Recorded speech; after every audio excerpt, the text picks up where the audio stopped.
This is the Bloody Disgusting Podcast Network.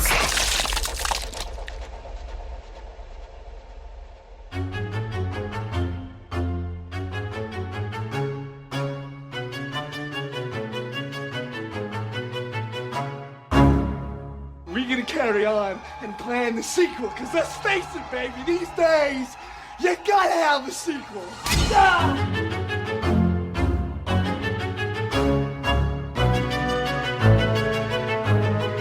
And welcome back to Micro Queers. It's your weekly queer horror short roundup, and I'm Joe. And I'm Trace, and we're sorry. Oh my god! We posted content warnings when we tweeted and posted this on Facebook, but Trace, honestly, I feel like this is the first short that I've ever wanted to tell people, just don't watch it, because it's not good. Okay.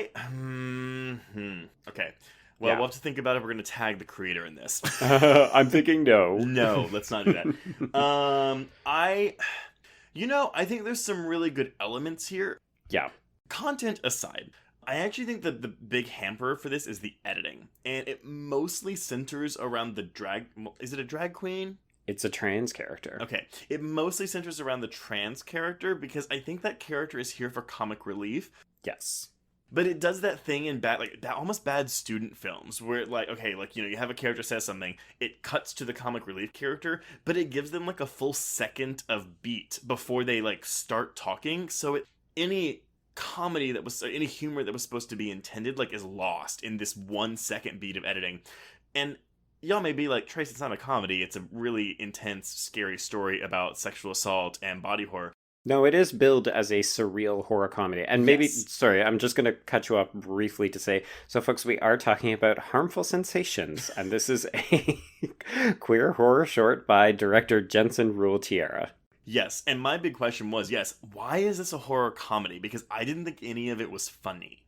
Oh, you mean you don't find the transphobia funny, Trace? I don't even know what to say about this. Let's just say it. It's fucking offensive, and it's tone deaf, and it's really bad. So what I got from this is that, so it's kind of like a virus movie, right? It's like a person's passing on this disease. Yeah, do you want me to read the plot? Yeah, let's do that. Because it might shed some insight into how it's been billed. Okay, so the plot description is a young gay man, known only as R, addicted to sex, drinking, and nightlife, has a casual encounter and contracts a nasty, unknown venereal infection. A surreal horror comedy from director Jensen Rule Tierra, Harmful Sensation charts a descent into violence, madness, and redemption. That is the official description. What redemption? Dude, I don't know. Because unless redemption is cutting off your own penis and suggesting that becoming trans is a disease, not an identity. Yeah, it's a transmittable disease that turns you into a violent sexual assault offender. Yeah, and then you basically you pass it along. Mm-hmm. But then once you cut, so that's what you do, and then you just ghost people because you're a serial rapist. Yeah. Who drugs people. Yeah. It's really... So, yeah, basically, long story short, this guy has a sexual encounter that is clearly date rape because he gets drugged and he passes out for 3 days. Yes. He wakes up, he gets a spiny penis and pees brown-black goop, Like which sludgy is disgusting. goop, yeah. Yeah, it's really gross. I definitely went, oh! Yeah. when that started happening. And basically, he tries to rape one guy in an alley who's trying to help him. He does rape a guy on a roof. Yeah. And then chops off his penis, and he is now transgender and doing the same thing that the guy did to him earlier in the short. Yeah, and it should be noted that the person who infected him was a trans man, and the line that they both repeat immediately before sexual date rape scenario is, "You okay with this?" Oh, I thought it was, "I hope you don't mind." Oh shit, maybe it is that. Still, I was kind of like, this is weird phrasing. It's along those lines. All right, before we pick this apart, I do want to say what I did like about this. Yeah, because there are a couple of things worth not celebrating, but noting. The short doesn't look bad. No, I think it's filmed okay. I mean, have you ever seen Tetsuo the Iron Man? Mm-mm. Okay, so it's I don't know if it's Japanese or Korean. It might be Japanese. Anyway, sorry y'all if I didn't get the exact nationality, right? But basically it's about this man that slowly becomes a machine, and it's a really bizarre film, but it uses sound to great effect. Like all the metal sounds. Like basically like his girlfriend is eating on a fork, and the sound of her teeth scraping the fork is like this screeching sound that fills the screen. And it's just this assault on the senses. So for a lot of this short, I was like, I feel like this is trying to do like a queer Tetsuo type thing. I mean, obviously he's not like, well, he's becoming trans, if not a metal machine. But there's a lot of like intense sound effects in this, even from the opening with the full minute of a phone call. Yeah. I did see someone comment on the YouTube comments. I've never heard a phone ring so long before it goes to voicemail. It literally would not end. I mean, this is one of the longer shorts we've done. It's about 16 minutes long. I do think the guy that plays R is really good. That would be Michael James Kelly. And who is the transgender actress? So I'm not sure if the actress herself is trans. The character is for sure trans. That is the character of Honey, played by Joelle Bea Uzuri. So I actually didn't think that she was a very good actress. But again, I almost wonder if it's part of the directing, because the director's like, hey, by the way, you're the comedy of this film, so be funny. Well, the problem is that she's meant to deliver all these sassy black lines, and you're just like, okay. I mean, it should be noted that the director is a person of color. He is from Honolulu. Mm-hmm. So it's hard for us to say, like, oh, let's have the two white people talk about black stereotypes, but it's not a great fleshed out character, and the performance is not great. No, it's not great. And again, the editing does this character no favors. Right. I do like the look of the spines on the penis. That is definitely something that I've never seen before. And right. A little bit of Splinter action, hey? Yes. I mean, it doesn't linger on the penis. Like, it cuts away a lot. And I'm wondering if it's because I didn't pause it to look, but I wonder if it's because maybe the effect isn't actually good if held up to scrutiny. Well, or as the person who just wrote an article about dicks, it's also, you don't hold on a dick. Yeah, exactly. And I did think the sludgy stuff, there's some stuff that really works. Like, the body horror is good in this movie. It's just the reasoning behind the body horror. Yeah, it's this transphobic thing of like, oh, what if you're a gay man, you think you're taking another gay man home, but it's actually a transgender woman. Yeah, there's some weird gay panic within the queer community. Like, what if you picked up somebody and they were actually trans? Oh my god. But then also this really disgusting transphobia where, like, again, we've talked about this idea that we are fine with queer killers, with trans killers. There's a historical precedent that's unfortunate, and part of the reason that individuals often get upset at these depictions is because we've seen it a million times, and wouldn't it be great to get more fleshed out, diverse, interesting, unique characters? With that said, if you want to do a queer killer, it's still an option. The issue here is that the Mr. Scruff character, played by Johnny Costry, only appears in a couple of scenes, doesn't have any kind of motivation or intention that we understand, and as a result just becomes this stand-in where it's almost like a joke or a payoff where you see, oh my god, yeah, it's a man with female parts. Well, it's also because whenever R tells Honey, oh yeah, it's oh, you mean he had a pussy? Mm-hmm. It's also kind of like homophobic, because it's like this guy is so addicted to sex. It's like, whatever, it's fine. I didn't want to have sex with her, but I did because it was a hole that was there for the taking. Right. I just think there's something inherently problematic with this short about suggesting, because there's a line later when R starts to change and he calls Honey immediately before he cuts off his own penis. And there's a moralistic judgment to the short where he says, oh, you always told me that my dick was going to get me into trouble. You always said that the nightlife and the partying, and even in the description of the short, there's a judgment tone. And then he literally says to Honey, a trans character in this short, he says, is that why you chopped off your dick? Oh, I wrote that down. What the fuck? Like, that is not why trans people undergo gender reassignment. They do it because it's a fucking part of their identity, not because they're just like, oh, my dick got me in trouble, so I cut it off. Yeah. I was so mad, Trace. Like, I was so fucking mad about this short. No, you sent this to me, and you noted the time. Listeners, Joe knows I'm like, it's a short film. It needs to be short. It needs to be under 15 minutes, preferably. So he prepared me for the 16-minute runtime, but then he messaged me like an hour later and was like, prepare to talk about this a bit. I mean, it is sexual assault, it is transphobia, it's possible homophobia. I mean, I don't... Mm-hmm. Art is art, whatever. I would love to know what the point is. I mean, because, last week we were talking about, in Possessed, it takes a lesbian that has, like, possibly borderline personality disorder, and, like, oh, how does it treat the mental illness? But that short film was very much a campy comedy type thing that maybe had a weird kind of serious end to it that I didn't fully mesh with me. Right. This one, I don't really know what it's trying to do. Like, it can bill itself as a horror comedy. I see the horror, I don't see the comedy, and I don't know what the point of this is. Yeah. Well, I think you're right that the Honey character is supposed to be a witty side observer of what R is going through, which is meant to be that body horror. So, a couple of things. Interject if you hear something that you want to unpack a little bit. Let me tell you a bit about Jensen Rule Tierra. So he lists himself as influenced by David Cronenberg, Pedro Almodovar, David Lynch, Dario Argento, and Alejandro Jodorowsky. Okay, so this sounds like a film student.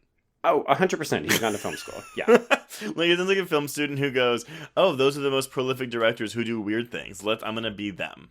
A wee bit, yes. His interests include diseases, serial killers, parasites, and plastic surgery.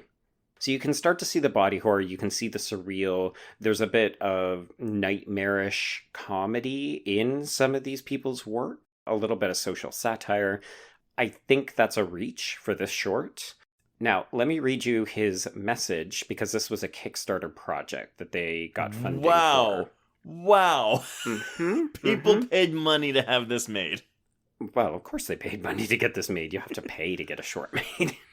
Well, no, I know, but like people like paid him, like donated money to this guy for this premise of however he sold this movie. Yeah. So here's one of the ways that he sold it. I think this film will disturb some. Some will be bothered by its very adult themes, but in the end, we want to craft a compelling visual story. Okay, sure. A movie that dares to entertain, in all caps.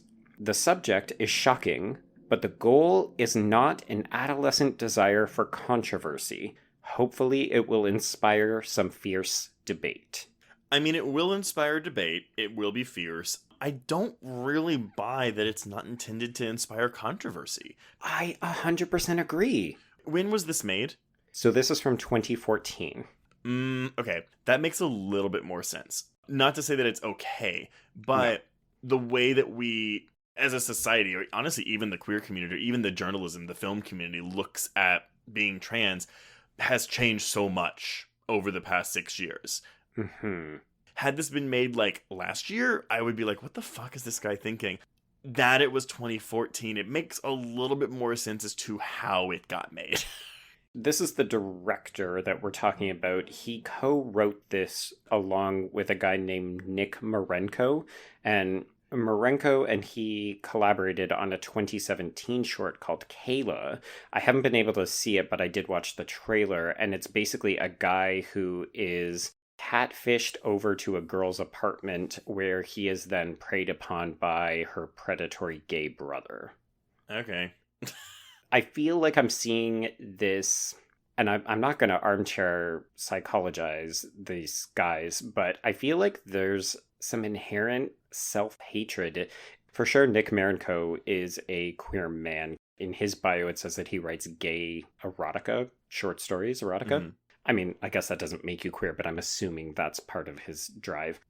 There's a self-hatred here and an unwillingness to unpack or realize how problematic these depictions and these storylines are, because they're not critical. I mean, there are a lot of things that we could dig into. I mean, even the stereotype of the gay man who's addicted to sex, who just wants to fuck everything that moves, which granted, it's stereotype.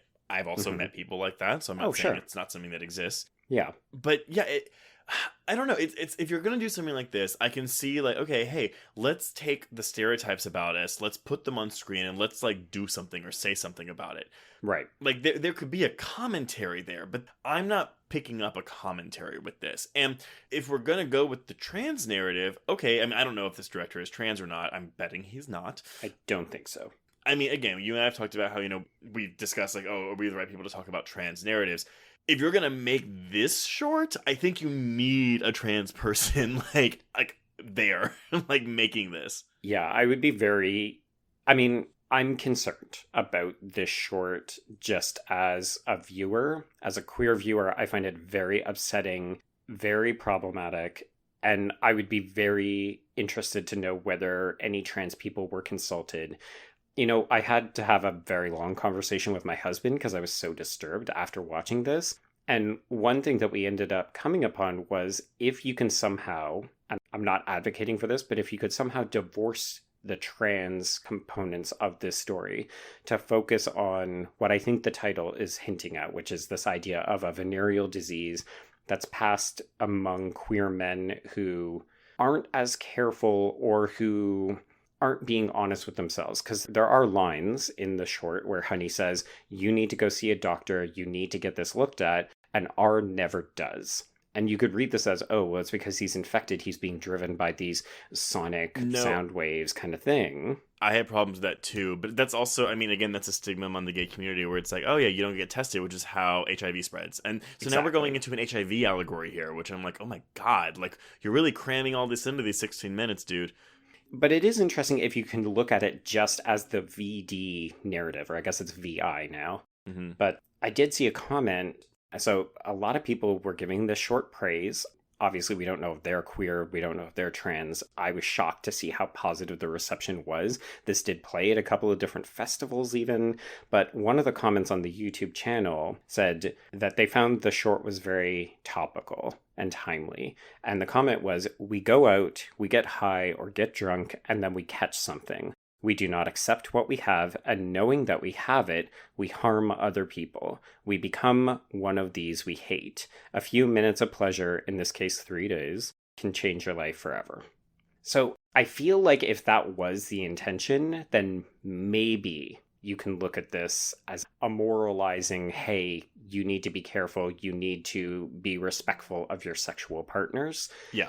But I think you've got to distance yourself so much from what this short is actually delivering. Well, I think at that point, then I can see that makes sense.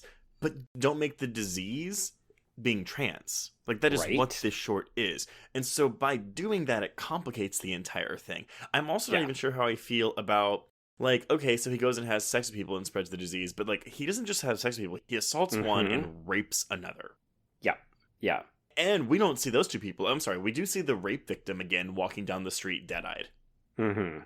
Looking like a zombie of some kind, presumably off to infect others, maybe? Maybe? Maybe. The rules are not 100% clear. No. Yeah. It's really uncomfortable, and I say this as someone who is always accused of being a prude or a judgy person. I could not believe how poorly executed this short was, even if the desire was to spark a discussion around being sexually responsible, about the way that within the queer community we objectify and don't trust each other, the way that gay men are maybe afraid of trans men and trans women. All I could think of was it's such an easy fix to just have this guy have a gaping hole where his penis was, instead of what is clearly meant to be a vagina. Yeah. Like, you could have just had a mutilated genitalia and then be like, oh, it's a self-inflicted venereal infection. Yeah, I don't know, man. I don't know. It's real depressing. Yeah.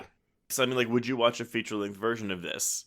Absolutely not. Yeah. I regret the fact that I spent the time. I think the conversation was worth having. I don't even like that we maybe encourage people to watch this. Yeah, I feel the same. I mean, I think, again, going off the initial reading of, like, someone who's sick and they don't want to accept it, so they give it to other people, like, that's a really cool concept and a cool idea. If you want to bring in a trans a narrative to it, okay, but then I really do feel like, yeah, you need someone who is trans, like as at least a consultant. At the minimum. Bare minimum, people. Yeah, I could barely sit through this, not even just because of how offensive it was, but because it was gross. No, yeah. I do appreciate that we are getting this weird penile body horror because, yeah, that's not something we see a lot. That's something that is honestly original, which is really fascinating considering how much men love their penises. But yeah, as it stands, I feel like this stretch to 90 minutes even would be like a miserable experience. Absolutely. It's a hard no. All right. Well, listeners, let us know what you think. And honestly, if you disagree, if you have another viewpoint of this, I'm actually really curious about that. Yeah. I don't know. Maybe we're wrong. I don't think we are. Tell us if you got an alternate read out of this or if you found other elements that were redeeming in some fashion in your eyes. For sure. But I think we can stop there. So on that note, we can cross out harmful sensations. Yes, and cross out microqueers.